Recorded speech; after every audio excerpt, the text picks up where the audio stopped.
Serbia. It's where Mansoor Adayfi, despite not knowing the language or anybody there, has been put after serving 15 years at the U.S. torture camp in occupied Cuba, Guantanamo, without any charge. Following Mansoor's release, he has been contacted by former inmates in Saudi Arabia's prisons with claims of torture, claims echoed in this week's cross-party report that include a friend of Prince Harry's wife, Meghan Markle. Mansoor's book, Art from Guantanamo, is out soon, and he joins me now via Skype from Belgrade. Mansoor, welcome to Going Underground. Donald Trump predictably didn't mention Guantanamo at the State of the Union. It's existed around 17 years. How do you remember U.S. torture after being there 15 years with no charge? Imagine a boy at 19 years old was shipped to Guantanamo to nowhere. It was like a cemetery. It was like we were not alive, we were not dead, but we were in between life and death.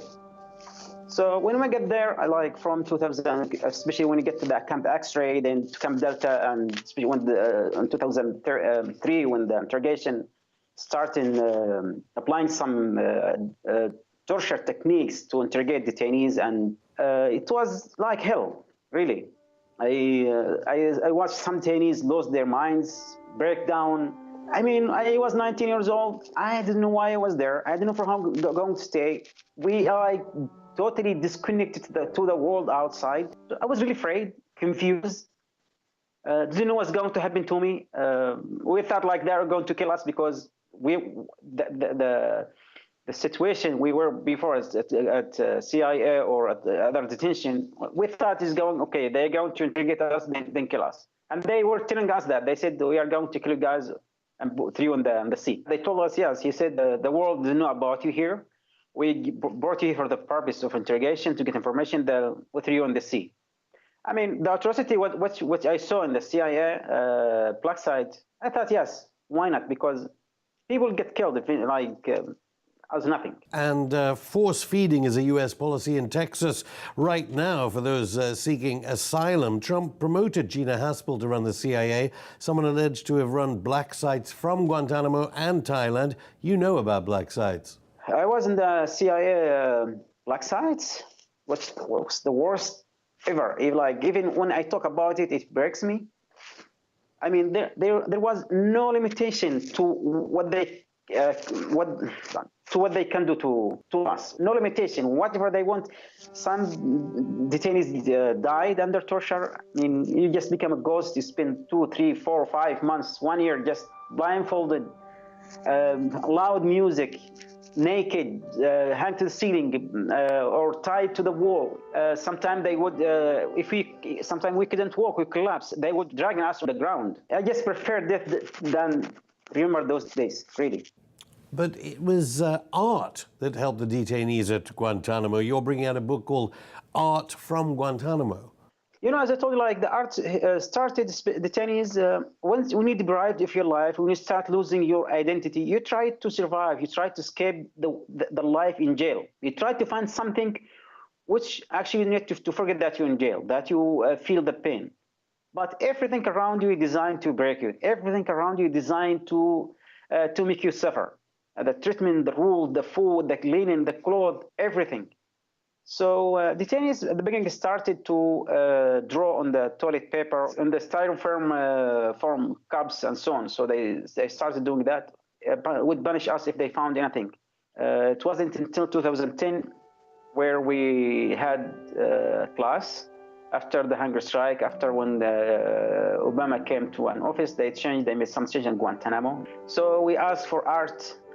And it helped us to survive. It helped us to construct a new life. It helped us to some detainees who actually has some blood pressure. They have suffered of some psychological problems or so on.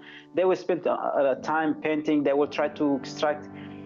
These paintings actually hold tears, pain, secrets. Lived in a cell which had no windows, no access. So some detainees started making their own windows designed by. They would cut the cardboard. I would design it, would do small doors. Inside, when you open it, you would see a beautiful sunset or beautiful sunrise. You would see sea, trees, animals, birds. It gives you a feel that you, you get some feeling for some moments that you are not in jail.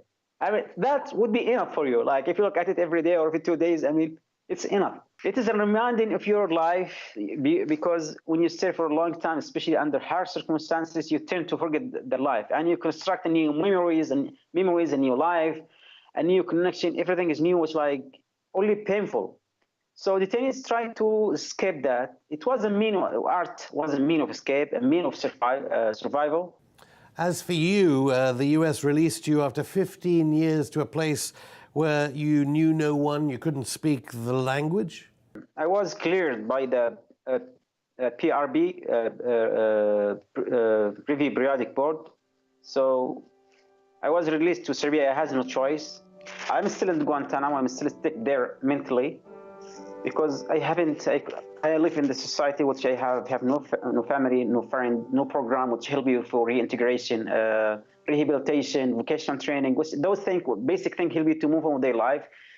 There is no community around me that supports me so I can move on. When I talk to my friends like in Oman, they move on with their life. They get married, they get kids, and they manage to escape. But when you talk to me, I'm stuck in Guantanamo. Like mentally, I couldn't escape. I feel the same thing, behave the same way, react the same way because for me it's still very hard and difficult. I haven't moved yet. But since your release after 15 years in incarceration, you say you're trusted by those allegedly tortured by UK and US ally Saudi Arabia, and they apparently write to you. This week, a cross-party panel in Britain of UK MPs claimed Saudi women activists could well be being tortured right now. Yes, actually, I was contacted 2 weeks ago by ex-prisoners who was detained in Saudi Arabia. You know, I was shocked when they talked to me, when they sent me a letter, they sent me an email, they asked me, please, they came across my work at Guantanamo when I wrote about the New York Times. Then I get a message, someone from like, I want to chat with you. I said, okay. Then she started talking about what happened in Saudi Arabia, the way she treated, the way she accused. She said, please, brother, I have a message. I can't talk because I am afraid I would be arrested again. My family would be arrested. I need your help. I need you to convey our message to the world, to the free world. We are dying here. Until, like she said, how many more of us has to die until people pay attention to our case? And wallahi, I couldn't help myself. I said, you know what? I will talk no matter what, even if I get arrested or get killed, it doesn't matter because someone has to stand, someone has to do something. It is another Guantanamo, even worse. It is Guantanamo with Saudi flavor. Well, we'll contact the Saudi ambassador. We can't independently verify the claims you're making and what you're alleging. What crimes had they been accused of committing? They could be arrested for anything. I mean, most entire family arrested. Like, I know one woman who contacted me, they said they found a picture of a wanted guy in her laptop, and she was arrested. And entire families was arrested if they found like a song, a religious song which they don't like, or if a family has a wanted person or someone who they think radical or has connection to Islamist group or jihadist group, entire family would be brought inside. They are so afraid and so shocked. They told me, told them, can you get me some letter? They said, Wallahi, Mansoor, if you write something, the situation will be worse in jail. And he said, the interview, they will make the situation worse. I said, we have to fight because I have learned in Guantanamo. If you keep silence, it will get worse. So you have to fight back. You have to. There is free people in the world. There is people who cares in the world. I believe that. I strongly believe there is people who can do something, who will stand. And now the UK is training and selling weapons and warplanes to Saudi Arabia to bomb your birthplace, Yemen. They occupied my country. They put siege on my country. Our own people, children, women get killed almost every day. People suffer of malnutrition, poverty, starving. And it is really hurt so much when UK and United States government are providing Saudi Arabia with weapons because they are killing us, actually. I mean, my family get attacked. Some of my family members get killed in Saudi attacks and Emiratis. And not just my family. All Yemenis is my family. What I feel for my family, I feel for every single Yemeni there. The areas which actually controlled by Emiratis and Saudis, they build new Abu Ghraib jail, prisons, torture, killing. Even like my friend from Yemen told me, they said, "Wallahi, there is interrogator from Americans who interrogate us."